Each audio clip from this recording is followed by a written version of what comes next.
Pensé que la pureza era una armadura, hecha de sueños ingenuos, y la esperanza de que el mundo, en el fondo, era bueno. No sabía que, en realidad, era solo un blanco brillante, esperando al depredador adecuado.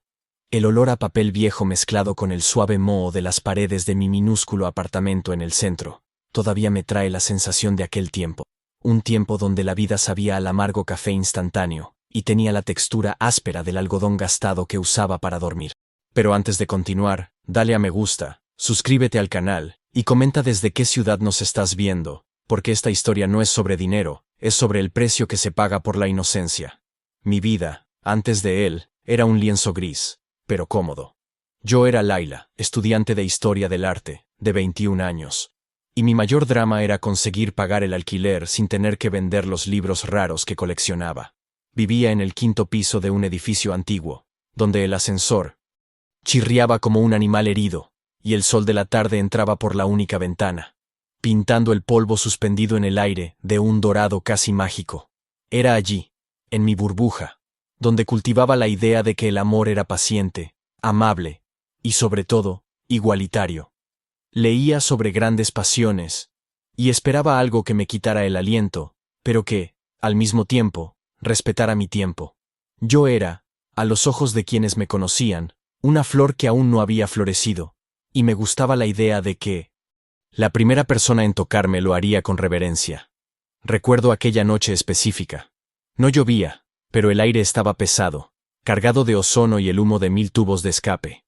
Estaba trabajando como asistente voluntaria en la inauguración de una pequeña galería de arte contemporáneo, un favor para mi profesora. Llevaba un vestido prestado, de lino barato que me picaba en la nuca, e intentaba pasar desapercibida mientras servía copas de vino espumoso a personas que hablaban en voz alta sobre conceptos que apenas entendía. Aquel mundo de riqueza y superficialidad me ahogaba. Yo no encajaba en ese ambiente donde el silencio era tan valioso como las esculturas de las paredes. Fue en medio de un debate sobre la deconstrucción del modernismo cuando apareció Elías. Él no llegó. Él emergió. La diferencia es que, cuando Elías entraba en un lugar, la temperatura parecía descender 2 grados, y la luz, extrañamente, se concentraba en él. No era ruidoso, era autoridad silenciosa. Alto, con cabello oscuro que parecía haber sido esculpido en mármol, y ojos grises que no te miraban fijamente, sino que te medían. Lo vi de lejos, conversando con el curador de la exposición, vestido con un traje que parecía hecho de humo gris y seda. Olía a roble y a algo que solo el dinero muy antiguo puede comprar, algo limpio y peligroso. Yo estaba recogiendo copas vacías cuando nuestras miradas se cruzaron. Fue un segundo, pero pareció un ciclo completo. Aquella mirada no era de coqueteo casual, era de reconocimiento. Como si hubiera estado buscando algo, y de repente, hubiera encontrado exactamente lo que deseaba. Sentí el rubor subir por mi cuello, y la copa que sostenía casi resbaló de mis manos sudorosas. Se despidió de la persona con la que hablaba, y caminó en mi dirección, con un movimiento lento y calculado. Cada uno de sus pasos era una advertencia de que la calma de mi vida estaba a punto de ser interrumpida. «Pareces fuera de lugar», dijo él, con la voz grave y aterciopelada, como si estuviera acostumbrado a que sus palabras fueran grabadas en oro. Tragué saliva. «Soy la asistente, señor. Solo estoy trabajando». Él sonrió. No una sonrisa abierta y honesta, sino un ligero levantamiento de la comisura de la boca que revelaba una inteligencia aguda, y quizás un poco de té. «¿Y cuál es tu nombre, asistente?» «Laila». «Laila», repitió, saboreando las sílabas. El sonido de mi nombre en su boca parecía una promesa, y al mismo tiempo, una amenaza. «Yo soy Elías. Y Laila, no creo que pertenezcas a este sitio. No de esta manera, sirviendo copas. Tienes la mirada de quien está juzgando el arte, no solo limpiando sus residuos». La observación me pilló por sorpresa. Realmente estaba juzgando, pensando que la obra en la pared parecía un trozo de chatarra oxidada vendido por millones. «Soy estudiante de Historia del Arte», logré responder, sintiéndome diminuto. «Claro que lo es», murmuró, como si lo hubiera anticipado. Me quitó una copa, sus dedos largos rozando ligeramente los... La electricidad fue instantánea. Una descarga que recorrió mi brazo y se detuvo justo en mi pecho. Era la primera vez que un hombre me provocaba esa reacción. Demasiado intenso, demasiado rápido. Me observó por un momento. La intensidad de aquella mirada me hizo desear correr hacia la seguridad de mi apartamento con Moho. No sabía qué hacer con esa atención. Estaba acostumbrada a ser invisible. «Eres hermosa, Layla», dijo, bajando el tono de voz para que solo yo lo oyera. «Y me gusta que no lo sepas. Es raro encontrar a alguien intacta en este ambiente». La palabra intacta me golpeó con fuerza. Había percibido mi reserva, mi inexperiencia, la vulnerabilidad que yo intentaba ocultar bajo la máscara de la intelectualidad. Sentí vergüenza y, extrañamente, un calor protector proveniente de él. «No estoy buscando nada, señor Elías», dije, tratando de sonar firme, pero mi voz se quebró a mitad de la frase. Él rió, esta vez con un sonido más grave. «Sé que no lo estás haciendo. Por eso te estoy buscando yo a ti». Sacó una tarjeta del bolsillo interior de su saco. No era una tarjeta de presentación común. Era negra mate, sin logotipo, solo un nombre y un... «Me gustaría invitarte a cenar. No a este tipo de cena, donde la gente intercambia superficialidades. Una cena de verdad, donde podamos hablar de arte o tal vez de ti». Yo dudé. La tarjeta parecía arder en mi mano. Aquel hombre estaba a un universo de distancia de mí. Él era el tipo de hombre que usaba aviones privados y yo dependía del metro que olía a orina y desesperación. «No lo sé, Elías», dije, usando su nombre de pila por primera vez. Él se inclinó un poco más y sentí que el olor caro de su colonia me envolvía. «Entiendo tu vacilación, Layla. Soy intenso y sé que parezco demasiado. Pero no soy un hombre que apresure las cosas, especialmente cuando encuentro algo que merece ser saboreado lentamente». Me miró directamente a los ojos, y allí, en aquella galería llena de ruido vacío, hizo la promesa que sellaría nuestro destino. «Iré con calma, Layla. Lo prometo. No tienes por qué asustarte.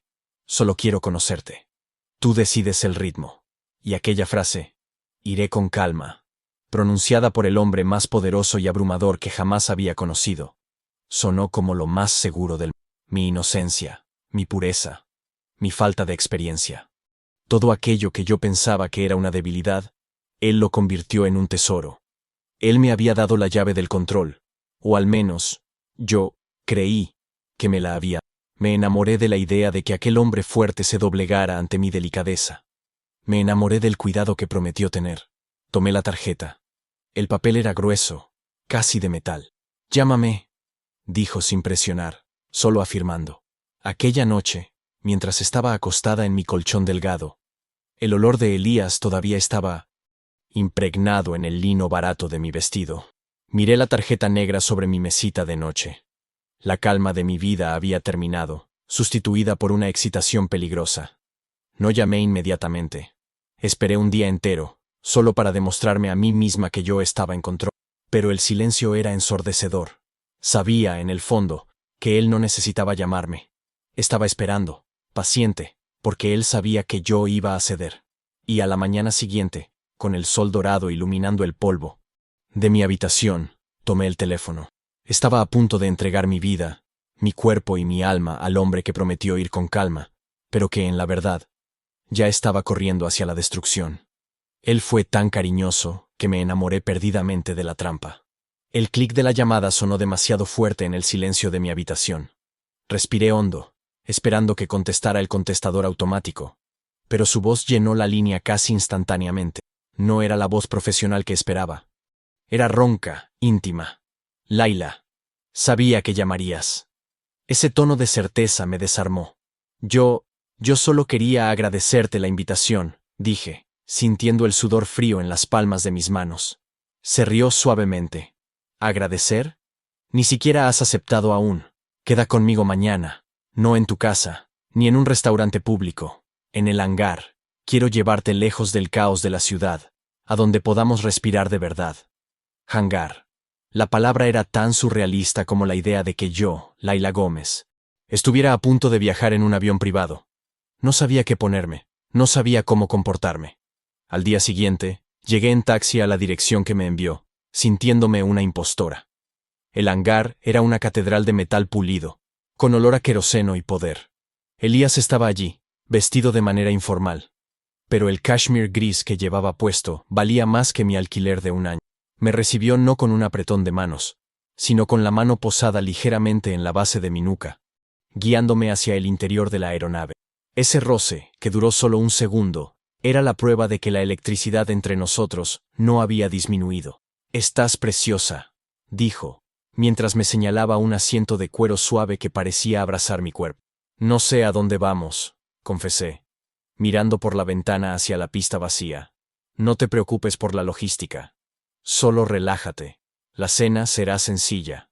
Un chef privado, un paisaje impresionante, y vino», explicó. Y la cena fue exactamente eso.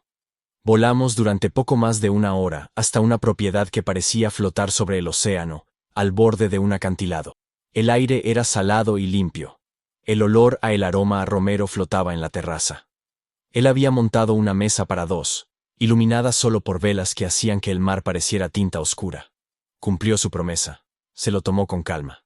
Aquella primera noche y durante las 2 semanas siguientes, no me tocó más allá de lo necesario. La mano apoyada en mi espalda mientras caminaba, el pulgar rozando mi mano al entregarme una copa. Era un ballet de contención. Hablaba de arte, de historia, de economía global. Pero siempre devolvía el foco hacia mí. ¿Qué se siente al estudiar algo tan antiguo, Laila? ¿Te gusta desentrañar secretos?, preguntó una noche, mientras cenábamos en un ático de Nueva York. El tráfico de abajo parecía un río de hormigas iluminada. Me abrí de una forma que nunca antes había hecho. Le conté sobre la lucha para pagar la universidad, sobre la pasión por los manuscritos medievales. Él escuchaba, y lo que más me cautivaba era la calidad de su atención. No estaba esperando su turno para hablar. Estaba realmente absorbiendo mis palabras. Aquel hombre, que podría tener el mundo, estaba allí, dándome el 100% de su presencia. «Tienes un alma antigua, Laila, y un fuego que intentas ocultar», observó. Y aquella mirada me hizo sentir desnuda, aunque estuviera vestida con uno de los vestidos sencillos que había comprado en rebajas. Empecé a vivir en función de nuestros encuentros. Mi rutina universitaria, antes el centro de mi vida, se convirtió en un mero interludio entre las noches pasadas junto a Elías. Cuando volvía a mi apartamento minúsculo, el olor a moho y desinfectante barato era insoportable después del perfume de cedro y cuero que él usaba. Miraba mis libros polvorientos y parecían menos interesantes. La realidad estaba perdiendo color. Me hacía regalos, pero nunca eran excesivos. Siempre estaban pensados. Un ejemplar raro de un libro que mencioné de pasada. Una bufanda de seda porque dije que hacía frío. Él no estaba tratando de comprarme. Lo estaba entendiendo. Me estaba ahogando en su amabilidad. Era tan seguro de sí mismo, tan respetuoso, que mi defensa, que siempre había sido de acero, comenzó a derretirse como mantequilla bajo el sol. La pureza que había notado en la galería ya no era un escudo, era una vulnerabilidad que él protegía. Confié en él no porque fuera un hombre poderoso, sino porque era el único hombre que me había prometido calma y había cumplido su palabra. El deseo, sin embargo, no iba con calma. La tensión entre nosotros era una cuerda estirada que amenazaba con romperse en cualquier momento. Echaba de menos su tacto, ese roce accidental. Cada vez que se acercaba, contenía la respiración, esperando que rompiera la regla que él mismo se había autoimpuesto. Quería que me tocara, que me besara, que destruyera la barrera de contención que me mantenía cuerda. Llegamos a la tercera semana. La cena era en una terraza con vistas al Central Park. Era una noche fría de otoño, y él me cubrió con su propia chaqueta antes de sentarse. El calor de su ropa, su olor, era tan reconfortante que cerré los ojos por un momento. «¿Estás cansada?», preguntó Elías, con la voz baja. «No», respondí mirándolo. «Estoy adicta a estar aquí». Él dejó el tenedor. Sus ojos, que siempre parecían guardar un secreto, estaban abiertos, leyendo mi alma. Estiró la mano sobre la mesa y, esta vez, no rozó. Tomó mi mano y la sostuvo. El calor de su cuerpo se transfirió al mío. Fue un toque final, decisivo. «Prometí que iría con calma», dijo, mientras su pulgar acariciaba el dorso de mi mano. «Y así lo hice. Te di tu espacio, Laila. Te di tiempo. Pero no soy de hierro.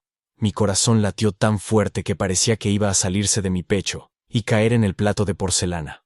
No. Sé qué decir, susurré. No digas nada, respondió, y se levantó.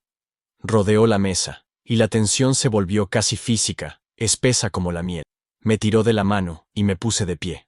Nos quedamos de pie, separados por menos de un palmo. La luz de la ciudad se reflejaba en sus ojos, y yo podía ver el deseo allí, profundo e innegable.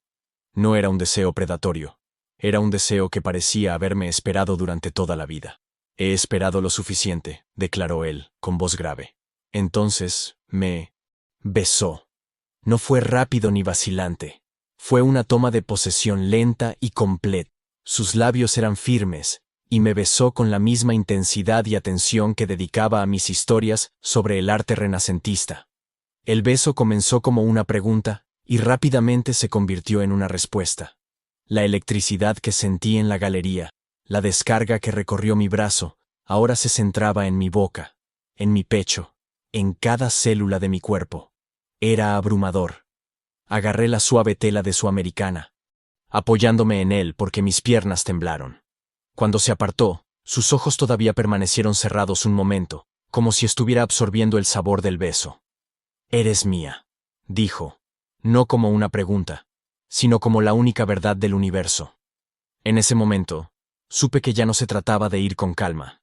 La calma era la estrategia, la tranquilidad era el cebo.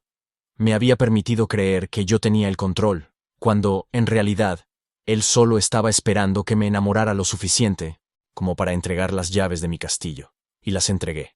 Lo entregué todo. Sí, respondí, mi voz rota por la emoción. Soy tuya. Aquel beso no fue el final de la espera, fue el comienzo de mi obsesión. No solo lo amaba, lo necesitaba. Necesitaba su olor, su tacto, la manera en que hacía que el mundo pareciera seguro y al mismo tiempo increíblemente vasto. Mi pureza, mi inexperiencia, todo aquello que él había prometido proteger, ahora estaba enteramente bajo su dominio. Estaba tan cegada por la perfección de la trampa, que no me di cuenta de que el hombre que prometió ir despacio, ya me estaba arrastrando a toda velocidad hacia un precipicio. La pasión se había instalado, y era más peligrosa que cualquier soledad que hubiera enfrentado antes. El romance había comenzado, y yo estaba totalmente desprevenida para lo que vendría después. Solo quería más de él, sin importar el precio. Aquel beso no fue el final de la espera, fue el inicio de mi obsesión. No solo lo amaba, lo necesitaba. Necesitaba su olor, su tacto, la forma en que hacía que el mundo pareciera seguro, y al mismo tiempo, increíblemente vasto. Mi pureza, mi inexperiencia, todo aquello que había prometido proteger, ahora estaba enteramente bajo su dominio. Estaba tan cegada por la perfección de la trampa, que no me di cuenta de que el hombre que prometió ir despacio, ya me estaba arrastrando a máxima velocidad hacia un precipicio. La pasión se había instalado, y era más peligrosa que cualquier soledad que hubiera enfrentado antes. El romance había comenzado, y yo estaba totalmente desprevenida para lo que vendría después. Yo solo quería más de él, sin importar el precio. El precio, pronto lo descubriría, era mi paz mental. Elías no me llevó de vuelta a mi pequeño apartamento esa noche. Me llevó a un lugar que él llamaba nuestro refugio. Era un ático en el Soho, completamente de cristal y acero cepillado, con una vista que engullía Manhattan entera. Me sentí como si hubiera salido de una película de bajo presupuesto y hubiera entrado en un anuncio de perfume de lujo. La cama era del tamaño de una piscina, cubierta con sábanas de seda fría que olían a lavanda y a su colonia amaderada. «Aquí nadie nos molesta», murmuró, mientras me quitaba el abrigo y lo arrojaba sobre un puff, que parecía costar el alquiler de mi apartamento por un... Pasamos las siguientes 72 horas en una burbuja de tiempo y deseo. Descubrí que Elías era paciente, sí, pero su pasión era un fuego lento, que quemaba hasta las cenizas. Me exploró con la misma curiosidad atenta que usaba para analizar un cuadro raro. Él quería saberlo todo, sentirlo todo. Y yo entregué cada parte de mí, sin reservas. Descubrí el verdadero vértigo del placer, y la pureza que tanto valoré se convirtió en un pequeño sacrificio en el altar de nuestra intimidad. En aquel ático silencioso, mientras la ciudad murmuraba allá abajo, Me convencí de que había encontrado a mi alma gemela, el hombre que veía mi fuerza y no solo mi debilidad. Él me cubrió de regalos, no solo joyas, sino cosas bien pensadas, libros raros, un lienzo en blanco para que yo pudiera pintar allí mismo, en medio de la sala de estar, observando el amanecer sobre el East River. Necesitas espacio para crear, Laila, me dijo, mientras yo pasaba los dedos por la textura áspera del nuevo lienzo. Y yo te necesito cerca. La vida con Elías era una secuencia de escenas exclusivas, viajes en helicóptero para reuniones de negocios que yo observaba de lejos, y principalmente, seguridad. La seguridad fue lo primero que me dio un escalofrío. Él insistió en que ya no caminara sola. Nueva York es peligrosa, mi amor, me explicaba, besando la coronilla de mi cabeza. No puedo arriesgarte. Yo tenía un chofer fijo, un Escalade negro, y un guardaespaldas, un hombre enorme y silencioso llamado Marcus, que me seguía como una sombra respetuosa. Al principio, pensé que era la excentricidad de un multimillonario. Pronto me di cuenta de que era una vigilancia. Si yo decidía ir a una pequeña librería en West Village, Marcus llamaba a Elias en menos de 5 minutos para confirmar si era un destino aprobado. Intenté quejarme una tarde. Estábamos tomando café en el balcón, y el olor a ozono después de una lluvia rápida flotaba en el aire. Elías, me siento asfixiada, dije, revolviendo el azúcar en mi té. No puedo ni ir a comprar un croissant, sin tener un guardaespaldas observándome. Él posó la taza de porcelana con un suave chasquido, y el sonido en la quietud de la mañana pareció ensordecedor. Su sonrisa desapareció, y la mirada que me dirigió fue rápida, fría, y totalmente desconocido. No entiendes la dimensión de las cosas, Laila, dijo él con la voz baja pero firme. Estás conmigo ahora. La gente son envidiosos. Tengo enemigos, y lo único que me importa es tu seguridad. Se inclinó y besó mi cuello, y la presión de su abrazo me desarmó. Aquel pequeño atisbo de frialdad desapareció. Engullido por el cariño abrumador, me sentí culpable por cuestionarlo. Al fin y al cabo, solo me estaba protegiendo. Pero la primera señal real, la señal que no podía ignorar, llegó en la 4ª semana de vertiginosa intimidad. Acabábamos de despertar. La luz de la mañana inundaba la habitación, transformando el polvo en suspensión en oro. Elías estaba tumbado de lado, observándome, algo que hacía a menudo. Estaba a punto de levantarme para ir a buscar agua cuando su móvil vibró en la mesita de noche. Era una notificación, y la pantalla se iluminó. Vi el nombre de una aplicación de mensajería que no reconocí. La notificación era corta, solo una línea. Pero lo que me llamó la atención no fue el contenido, sino la foto de perfil. Era una mujer, joven, rubia, con una sonrisa que me resultaba familiar de alguna manera. Antes de que pudiera parpadear, Elías, que parecía estar casi dormido, se movió con la velocidad de un depredador. Agarró el teléfono, lo giró boca abajo y lo metió debajo de la almohada. Su movimiento fue tan brusco que el sonido de la tela de seda rozando el mármol me hizo dar un respingo. Se giró hacia mí, y el calor en sus ojos parecía ligeramente forzado. ¿Qué pasa?, pregunté, con la voz un poco más aguda de lo normal. Él sonrió, pero la sonrisa no alcanzó sus ojos. Nada. Solo la alarma que olvidé apagar. No parecía una alarma, insistí tratando de mantener la calma. Parecía un mensaje. Suspiró. Un sonido de paciencia forzada. Estiró la mano y tocó mi rostro. Su tacto siempre era capaz de hacerme olvidar la gravedad de la tierra. ¿En serio? ¿Vas a empezar a fiscalizar mi teléfono ahora, Laila? Soy un hombre de negocios. Me llegan mensajes de trabajo a todas horas. Necesito que confíes en mí. La palabra confianza me golpeó como un latigazo. Me sentí instantáneamente infantilizada y avergonzada. Él tenía razón. Me estaba comportando como una novia celosa e insegura. Me había prometido calma y había cumplido. No podía socavar eso con paranoia. Lo siento. Retrocediendo. Es solo que fuiste tan rápido. Soy rápido protegiendo lo que es mío, dijo, atrayéndome hacia él. Y entonces, cambió de tema con la maestría de un director de orquesta, besándome hasta que la imagen de la rubia y el mensaje misterioso fueron expulsados de mi mente, sustituidos solo por su sabor. Enterré el incidente. La semilla de la duda había sido plantada. Y las semillas, aprendí, crecen en la oscuridad. 2 semanas después, tuvo que viajar. Emergencia en Tokio, explicó mientras la azafata privada esperaba pacientemente junto a la puerta del jet. Uno de nuestros accionistas más antiguos está causando problemas. Necesito resolver esto personalmente. Parecía genuinamente frustrado por tener que dejarme. Nos abrazamos en la pista de despegue, con el viento frío azotando mi pelo. No tardes, rogué, agarrando su blazer de cachemira. Nunca, prometió. 3 días como mucho. Marcus te cuidará. No salgas del ático sin él, ¿oíste? Volví al apartamento, que ahora parecía vasto y vacío. Su olor seguía en el aire, pero su ausencia era ensordecedora. Intenté pintar, pero el lienzo parecía burlarse de mi incapacidad para concentrarme. Encendí la televisión, buscando algo en la CNN para distraerme de mi soledad. Fue allí donde se abrió la segunda grilla, la más peligrosa. Noticiero financiero. Estaba emitiendo un segmento sobre la turbulencia en el mercado europeo. La reportera hablaba sobre la adquisición de un gran banco en Alemania, por parte de un fondo de inversiones estadounidense. La imagen que apareció en la pantalla, por solo un segundo, fue la foto de Elias, junto a un CEO alemán y un político influyente. El pie de foto decía: Elias Vance finaliza una adquisición histórica en Berlín. Berlín, no Tokio. Se me heló el estómago. Pausé la imagen, con el mando a distancia, el traje, la expresión seria, la formalidad de la escena.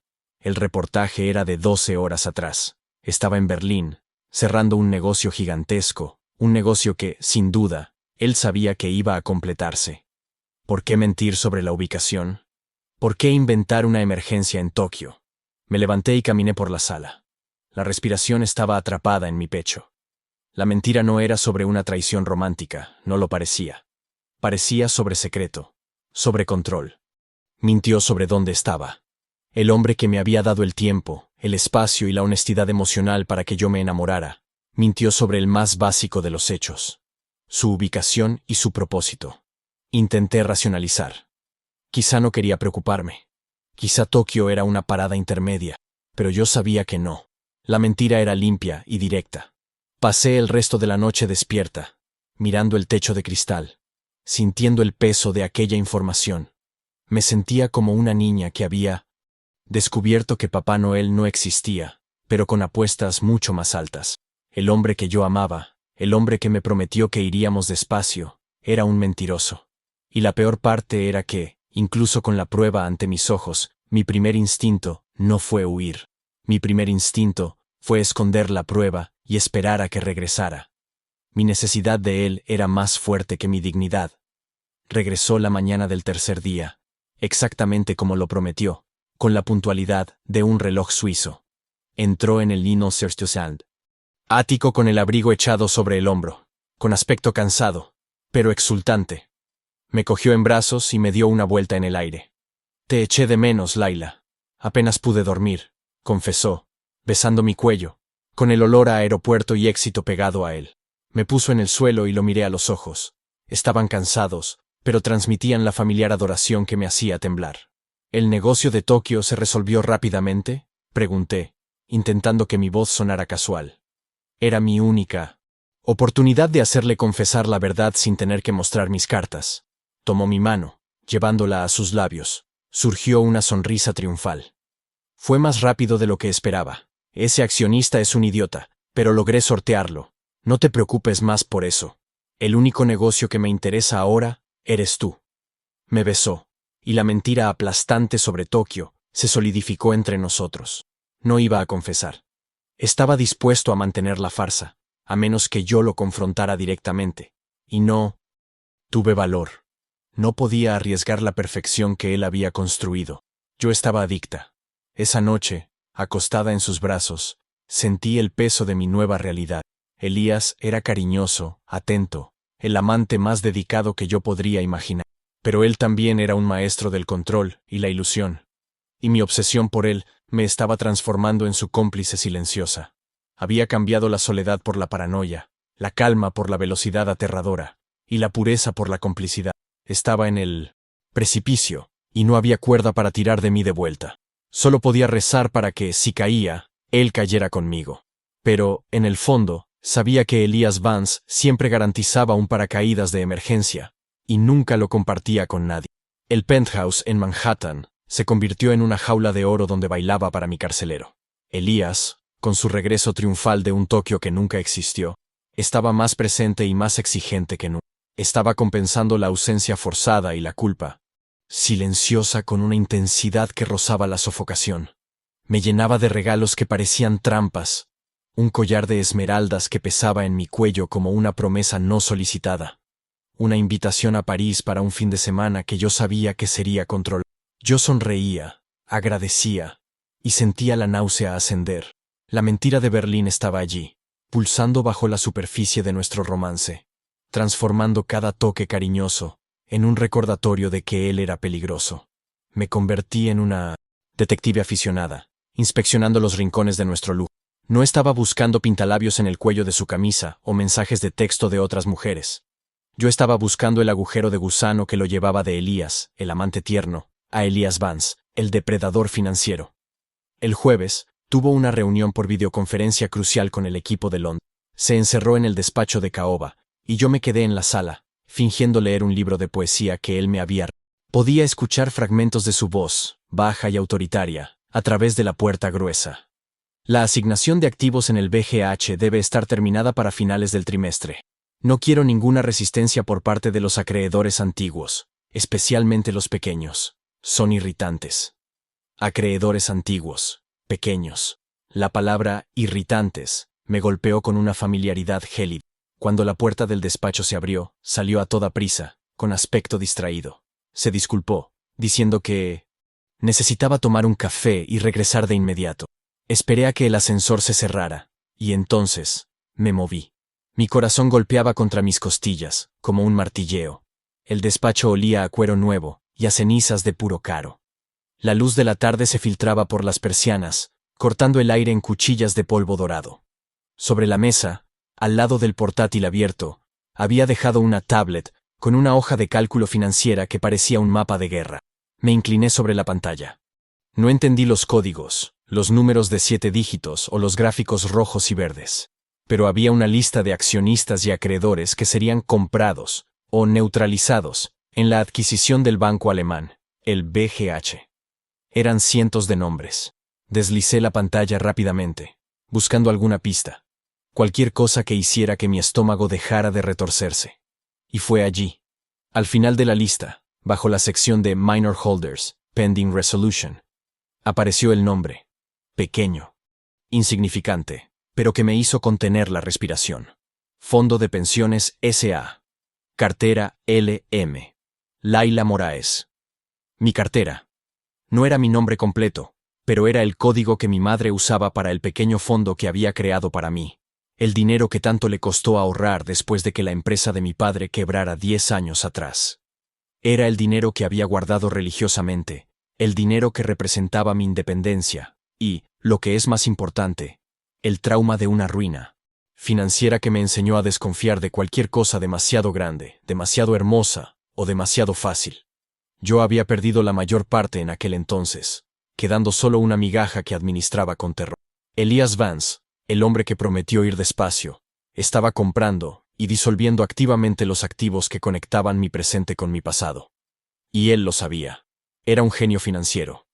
No dejaría de notar el nombre de su novia en una lista de acreedores a neutralizar en 1900. Una adquisición de miles de millones. La mentira de Berlín no era sobre un negocio cualquiera. Se trataba de él limpiando el tablero de ajedrez para que no quedara ninguna pieza que pudiera vincularme a mi vida anterior, volviéndome completamente dependiente de su mundo. Me aparté de la tableta, como si fuera una serpiente. El miedo se transformó en una furia fría, una claridad que no sentía desde que había conocido a Elia, la pureza que tanto admiraba, la ingenuidad que parecía proteger, era, en realidad, una vulnerabilidad que estaba explotando activamente. Volvió 10 minutos después, con la taza de café en la mano, la sonrisa cansada y encantadora en el rostro. Se detuvo al verme en la puerta de la oficina, las manos cerradas en puños a los lados del cuello. —¿Laila? ¿Pasa algo? —preguntó, su tono de voz volviendo instantáneamente a aquella preocupación cariñosa. Lo miré. Intenté hablar, pero mi garganta estaba cerrada. Yo no necesitaba Gritar. El silencio era mi arma más potente. He estado pensando en Tokio, dije. Mi voz baja y firme, casi fría. Su sonrisa vaciló. Dio un paso hacia mí. Tokio ya quedó atrás. Estoy aquí ahora. No hablemos de negocios, ¿vale? No, vamos a hablar de negocios. Vamos a hablar del BGH, del Fondo de Pensiones S.A. Viendo cómo el color desaparecía de su rostro. Dejó caer la taza de café sobre la mesa de caoba. El sonido no fue fuerte, pero la mancha oscura de líquido caliente, que se esparcía sobre la madera pulida, parecía un símbolo de la suciedad que intentaba ocultar. ¿Estuviste revisando mi tableta?, preguntó. Ya no había encanto. Solo la voz dura de un CEO pillado infraganti. Estaba leyendo la lista de acreedores que llamas molestos, Elías, murmuré, dando un paso hacia atrás.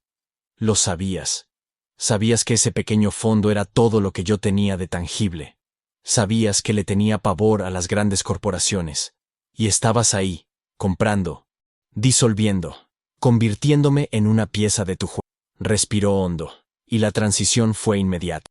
El amante desapareció y el tiburón hizo acto de presencia. Laila, esto es ridículo. Estos son negocios. Es una cartera minúscula. Ni siquiera noté tu nombre. Y aunque lo hubiera notado, ¿qué importa? Te doy el mundo. Te doy 10 veces el valor de ese fondo. Lo que estás haciendo es crear un drama donde no lo hay. Se trata de la mentira y del control. Las lágrimas finalmente vinieron, pero eran lágrimas de rabia, no de dolor. No solo mentiste sobre dónde estabas, mentiste sobre quién eras. Fingiste ser el hombre que me dedicaba tiempo, pero estabas activamente desarmándome, dejándome sin nada, para que no tuviera más remedio que depender de tu dinero, de tu ático, de tu protección. Intentó tocarme, extendiendo la mano. No seas ingenua. ¿Crees que el mundo funciona con poesía? Yo te protejo de eso. Yo quito estas pequeñas cargas de tú. Me eché hacia atrás tanto que mi espalda golpeó contra la fría pared de cristal. Tú no me proteges, Elías. Me prometiste ir despacio, y lo único que hiciste fue correr a encarcelarme. Me diste flores mientras preparabas la jaula. El silencio que siguió fue el más pesado que jamás había sentido. Su traje caro, el brillo de sus zapatos. Todo parecía amenazador.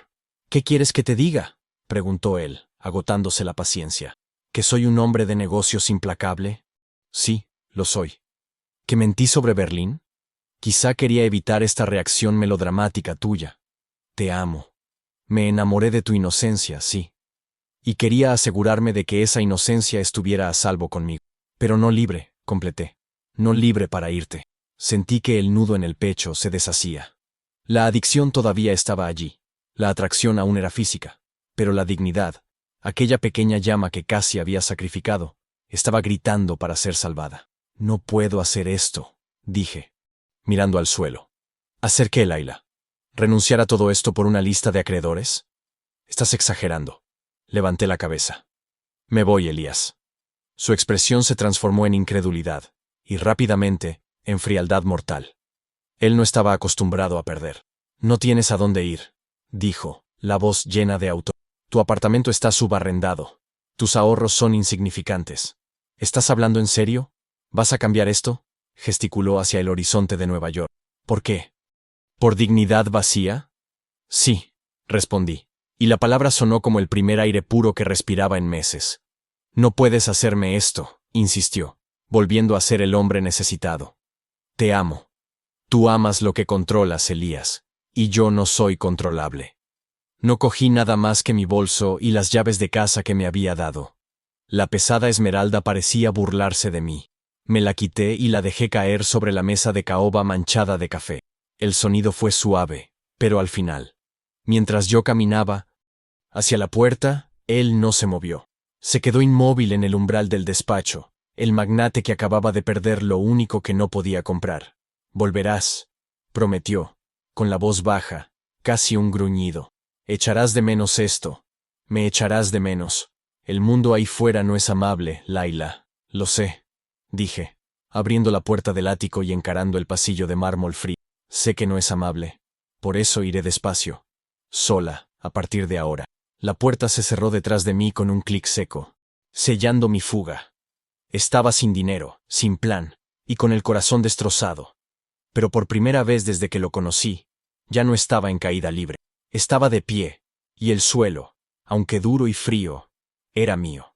La superación no era un final feliz, era solo el primer paso doloroso hacia la libertad. Había cambiado el lujo por la incertidumbre, pero me había rescatado a mí misma. Y eso, lo sabía, no tenía precio. Bajé en el ascensor, sintiendo el olor de Elias Vance desprenderse de mí, y me preparé para el aire sucio y real de la calle. El juego había terminado, y yo había sobrevivido. El aire de la calle fue una bofetada helada en el rostro, un contraste brutal con el aire filtrado y perfumado del ático. Yo estaba parada en la Quinta Avenida, a las 3 de la tarde, vistiendo un vestido de seda que Elías había comprado, con un bolso de diseñador vacío colgado de mi hombro. Yo era un fraude ambulante, una mujer que parecía tenerlo todo, pero que en ese momento no tenía el valor de un taxi en el bolsillo. La sensación era de haber saltado de un precipicio dorado, y sorprendentemente, haber sobrevivido al impacto. Caminé, sin rumbo, sintiendo el peso de mi liberación. No había euforia. Solo había un agujero cavernoso, donde antes existía la seguridad, la promesa y la atracción avasalladora. Elías tenía razón en una cosa. El mundo no era amable, pero al menos, el mundo era honesto en su crueldad. Al final, llamé a Clara, mi amiga desde la universidad, la única persona que no había abandonado por completo durante el torbellino de Elías. Vivía en un apartamento minúsculo en el East Village, que olía a incienso barato y a café recalentado. Cuando abrió la puerta, no preguntó nada. Simplemente me abrazó. Y el olor a jabón Dove y ajo frito fue el primer olor a hogar que sentí en meses. Pasé las primeras 72 horas en estado catatónico, tumbada en el sofá de terciopelo desgastado de Clara, mirando el techo agrietado. El contraste era tan chocante que mi cerebro se negaba a procesarlo. Un día, estaba eligiendo vinos raros con un hombre que podía comprar islas. Al siguiente, estaba compartiendo un bote de helado de vainilla de marca genérica y escuchando el ruido irritante del tráfico. No podía dejar de revivir la escena. No la pelea, sino el momento en que me dio la esmeralda. Estaba construyendo la jaula con tanta delicadeza que la confundí con un nido. Me sentí estúpida. No por haberme enamorado, sino por haber confiado en la lentitud que me prometí. Su lentitud era una táctica, una anestesia. Clara, sentada en la punta del sofá, me frotaba la espalda. «Vas a estar bien, Laila», murmuraba. «Lo perdí todo, Clara», dije, con la voz ronca. «No su dinero. Me perdí a mí misma. Me convertí en la típica chica tonta del cliché». «No eres tonta», me corrigió con firmeza. «Fuiste engañada por un depredador de lujo. La diferencia es que la mayoría de la gente no tiene el valor de irse cuando la jaula es de oro macizo». La adicción a Elías era física. Mi cuerpo echaba de menos el olor de su colonia cara, la textura de la seda de las sábanas, la manera en que me tocaba con una posesión que yo, ingenuamente, confundía con devoción. Esa semana, tuve que pasar por una desintoxicación silenciosa, cambiando el calor de su presencia por la incomodidad de mi propia soledad. El punto de inflexión llegó al cuarto día. Clara necesitaba el sofá para recibir a su madre. Yo ya no podía seguir siendo un fantasma. Me levanté y fui hasta el espejo del baño. Mi piel estaba pálida, mis ojos hundidos. Parecía una versión más frágil y asustada de la Laila que Elías había conocido. Pero entonces, vi algo más. Vi a la mujer que, en medio de un enfrentamiento con un titán financiero, había elegido la libertad en lugar de la cómoda servidumbre. Necesitaba un plan. Mi teléfono estaba lleno de fotos de yates y cenas de gala, pero mi cuenta bancaria estaba vacía. Lo que Elías me había mostrado en la oficina, la lista de mis acreedores, su fondo de inversión cubriendo mis deudas, era la clave. No lo hizo para ayudarme, lo hizo para asegurarse de que yo era suya. Encendí mi portátil. La pantalla de Clara estaba polvorienta, pero funcionó. Empecé a investigar. Necesitaba entender el mecanismo legal de la adquisición de mi deuda. Elías había actuado rápido, pero lo había hecho de forma limpia, dentro de los límites de las finanzas corporativas.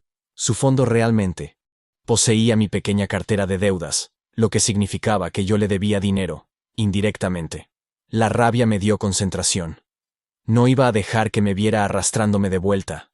No iba a permitir que ganara la apuesta de que yo echaría tanto de menos el lujo como para sacrificar mi dignidad. Pasé las siguientes semanas en una rutina espartana. Conseguí un trabajo temporal como asistente de investigación para una pequeña consultora financiera, el tipo de trabajo que Elías habría considerado insignificante y que me pagaba lo suficiente para alquilar una habitación minúscula en Brooklyn, lejos del mármol de Manhattan. Mi nueva habitación era minúscula. El olor a humedad de la calle se colaba por las ventanas mal selladas, y el colchón era viejo e irregular, pero era mía. El sonido del metro pasando por debajo parecía la pulsación de una ciudad real, una ciudad que Elías apenas tocaba. El trabajo era agotador, pero me dio la estructura que necesitaba. Por la noche, trabajaba en mi propio plan, reactivar mi pequeño fondo de inversión original. Tenía algunos clientes leales que me habían abandonado cuando apareció Elías, creyendo que yo había subido de nivel. Empecé a llamarles, uno por uno, contándoles una versión suavizada de la verdad. Necesitaba volver a trabajar por mi cuenta. Necesitaba independencia. El primer cliente en volver fue el señor Henderson, un jubilado que invertía en bonos municipales. «Confío en ti, Laila», me dijo por teléfono, con la voz ronca. «Siempre fuiste la única persona honesta sobre los riesgos. La honestidad. Eso era lo que había perdido y lo que necesitaba rescatar». Empecé a reconstruir mi cartera de inversiones, céntimo a céntimo. No había jets privados. No había cenas de 5 estrellas. Solo hojas de cálculo, café frío y la satisfacción lenta y dolorosa de ver crecer el número verde, aunque fuera milimétricamente. Elías intentó contactarme. Primero, mensajes de texto cariñosos, llenos de «te extraño, hablemos». Luego, correos electrónicos más duros, hablando sobre lo ridículo de mi situación. Los borré todos. Sabía que si escuchaba su voz, si veía su nombre en la pantalla, la atracción física podría ser lo suficientemente fuerte como para romperme. Él era mi trauma favorito. El momento más significativo de mi superación no fue cuando recibí un cheque grande, sino cuando envié el primer pago parcial al fondo de Elías. Era una cantidad irrisoria, pero era la prueba de que la deuda no me poseía. Estaba pagando el precio de mi libertad con mi propio esfuerzo. Me senté en mi mesa improvisada, mirando el comprobante de transferencia. No era rica. Estaba exhausta. Aún tenía miedo. Pero yo era la única persona que controlaba mi futuro. Me di cuenta de que la verdadera trampa de Elías no era el dinero, sino la idea de que yo era demasiado débil para vivir sin él. Me prometió ir con calma, pero lo que hizo fue seducirme hasta la inacción. Volviera dependiente de su velocidad y de su control. Nunca más lo vi, pero lo sentí. Su poder seguía existiendo, pero ya no me afectaba. Había cambiado la vista del horizonte de Nueva York por la vista de mi propia fuerza interior, y la segunda era infinitamente más impresionante. Meses después, estaba sentada en un café en Brooklyn, mirando la lluvia caer. Estaba tomando un café que yo misma pagué, vistiendo ropa sencilla y cómoda. Finalmente estaba en paz. No había perdonado a Elías. Simplemente había elegido perdonarme a mí misma por haberme perdido. La superación no es un final de cuento de hadas donde encuentras un nuevo amor perfecto o ganas la lotería. La superación es sentarse bajo la lluvia, sentir el olor a tierra mojada y saber que puedes pagar tus cuentas. Si estás ahí, escuchando esta historia, y te has sentido tentada por la facilidad, por la promesa de un atajo hacia la felicidad, necesito decirte, ve despacio. No porque seas ingenua, sino porque el amor verdadero no intenta acelerarte para atraparte. El amor que vale la pena es aquel que te da tiempo y espacio para crecer, para que puedas elegir quedarte, no porque lo necesites, sino porque lo quieres. Me enamoré de la idea de ser cuidada, y casi fui comprada por ello. Pero la única pureza que realmente importa es la pureza de la intención, y la única persona que puede protegerte eres tú misma. Y en cuanto a mí, me lo tomo con calma. Sigo siendo aquella chica, pero ahora sé que mi dignidad vale más que cualquier esmeralda, más que cualquier ático de lujo en Nueva York. Estoy reconstruyendo mi vida ladrillo a ladrillo. Y esta vez soy la arquitecta, y soy la propietaria. Y sé que, aunque el mundo no sea amable, soy más fuerte que él, y eso, finalmente, era todo lo que necesitaba saber.